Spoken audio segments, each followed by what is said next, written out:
talking about Indigenous business for a long time, and you could see the steady growth and the opportunities over the past 10 and 15 years. We have such rich resources here. You know, it is really a good area to start a business, to grow a business if you put the time and effort in. I think it's that pride that people have within where they come from and who they are, and wanting a piece of their history and their culture to come out in their business.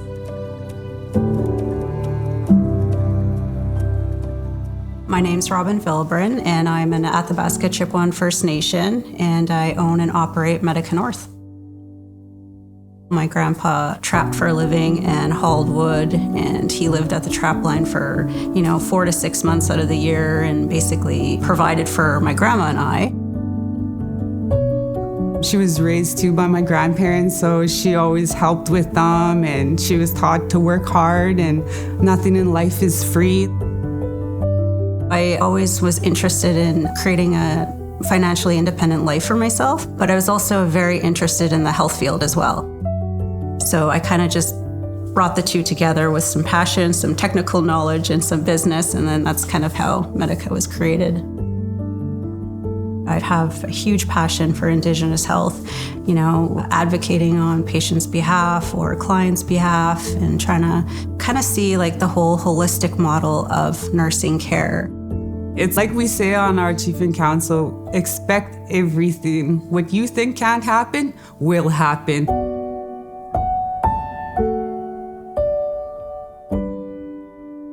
Our clinic did flood. All of our main medical equipment was on the main floor, so it was all completely gone. We had about 4.5 to 6 feet of Class 3 sewage water. It was very heartbreaking. It took my closest people to help me get through that.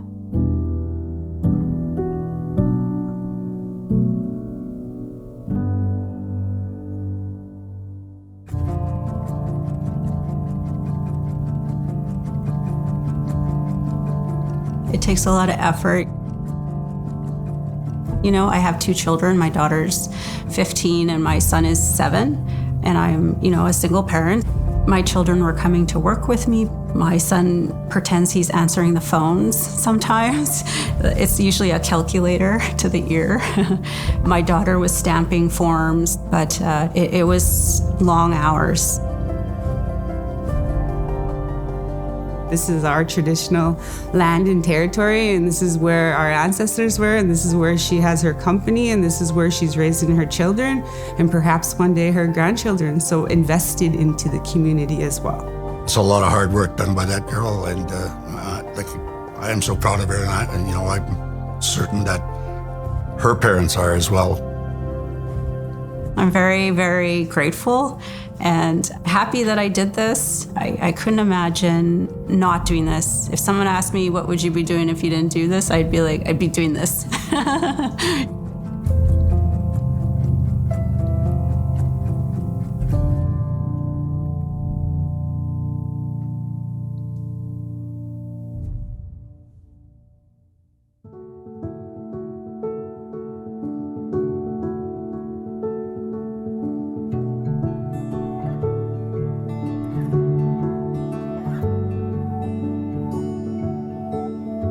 My name is Sheena Bradly, and I'm Métis and live in Fort McMurray.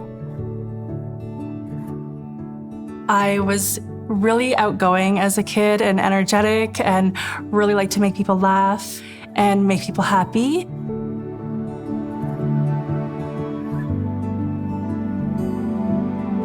Growing up into my teen years was a little bit more difficult. I ended up with quite a lot of trauma, with some abuse. I spent a lot of time growing up with my great-grandma, so I made a vow to her to keep that going and to teach my kids and to be proud of who we were and where we came from in honoring her. My company name is Omisimâw Wellness. So Omisimâw is Cree for oldest daughter or oldest sister. So I am the oldest of 5. You don't have to be Indigenous to consider plants to be the oldest relative, our oldest sister. All people need to recognize that, because it doesn't matter where you are in the world. Plants give us life, that's it. I was sharing products that I was making with friends and family, and I decided to just put it on Instagram and see if I could sell a few things. And it ended up selling out immediately, and I just kind of snowballed from there. She's always trying to put stuff on me and it just screams, but she's never did the hair growth thing yet for me, so yeah. It's literally from like field to table.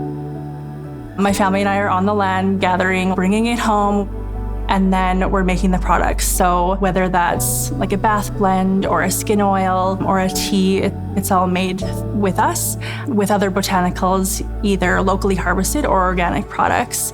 So it really is like right from the ground up, and then it's packaged intentionally.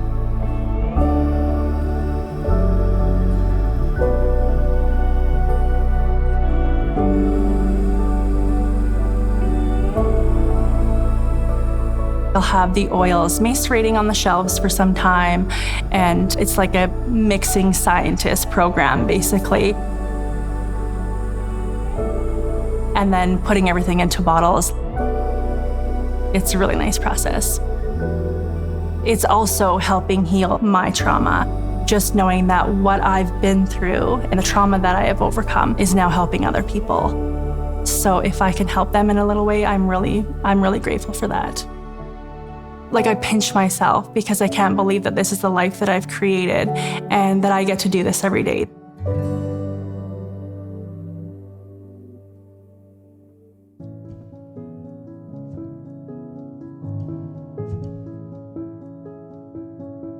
My name's Dave Tuccaro, and I'm a member of the Mikisew Cree First Nation, and I own the Tuccaro Group of Companies. Fort Chip, as we all know, is still an isolated community, but growing up there, it was kind of like its own little community that wasn't influenced by outside influences. It had its own vibe. There's different seasons and you have to get ready for them. Even my mother, raising little puppies for the dog sled and the dog team, all that stuff is a part of growing up for me. There's no refrigeration or freezers. You can't let the meat rot, so you give it away. You share it. So that's kind of lifestyle. In our school, our principal, Sister Brady, had a marble program, so on Monday, you could go and buy marbles from her for a penny each. I started with 50 marbles. By Friday, I had 500 or 600 marbles. That's $6. That was a pretty good return on investment, I thought. And that's when I first started feeling like, holy smoke, this is pretty good, earning your own money and being your own boss. As I was working out here in the oil sands, I started buying real estate. I bought one house and then the second one and then the third one, and ended up to being about, I think it was 7 houses. I had a taxi company, automotive repair shop, a janitorial service, and we had a bakery up in Fort Chip. There was always something going on. Then I got into Negan and then just started growing from there. A lot of work put into it, and he done it all, and it was nice seeing him grow a business like that. And as I was running the equipment for Dave at the time, and I said, wow, one day I want to be like Dave and start my own business and be successful like Dave. The best potential long-term employee you're going to find is right here in this region. This resource here is the oil sands, and the oil sands industry in this whole region, that's our new trapline. 30 years ago, there wasn't really that many native businesses in Canada in general. So for me growing up, there's nobody I could call or phone and say, how did you make that deal with the bank, or how did you get that loan, or how did you negotiate that contract? Or, that's the reason why I love what we did with NAABA.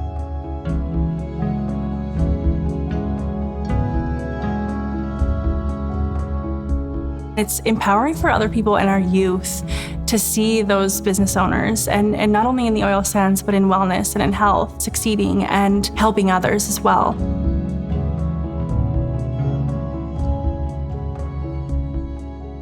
very proud to see it, especially our First Nations people that came from small communities into a big, and where they're at today in big business, and still could do what the big business companies do today. There's challenges, obstacles for Indigenous business, and there's always going to be. You know, it's just creating a more resilience market and individual, collective group when we band together. This is the best place we've ever been in the history of Canada, and the opportunities are just going to keep getting better and better and better. And as Indigenous people, we have a responsibility to be ready for that.